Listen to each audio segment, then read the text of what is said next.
সকাল আজকে জানলা খুলতেই দেখি বাপরে কী যে রোদের তাপ। তারপর মা ওইদিকে রান্নাবাড়ি করছিল, তো আমি ভাবলাম মার হাতে হাতে বাকি কাজগুলো আমি করে ফেলি। প্রথমে কটা বাসন ছিল, সেই বাসনগুলোকে ধুয়ে সেটিকে জায়গা মতো গুছিয়ে রাখলাম। তারপর ভাইয়ের বিছানাটাকে ভালো করে গুছিয়ে মানে বিছানার উপরেই কটা জামা কাপড় ছিল, সেই জামা কাপড়গুলোকেও ভাঁজ করে নিলাম।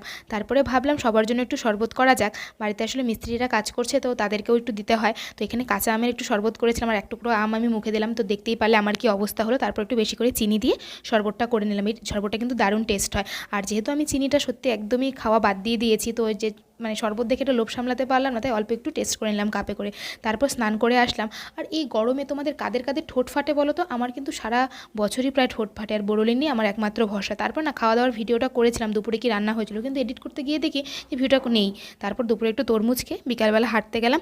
আর আসলে আজকে না টিউশনির প্রচুর চাপ ছিল, বাড়িতে এসেছি প্রায় তখন 9টা বেজে গেছে, তাই বাড়িতে এসে একটু ভাতই খেয়ে নিলাম, ডাল আর আলু ভাজা দিয়ে। চলো আজকের মতো টাটা।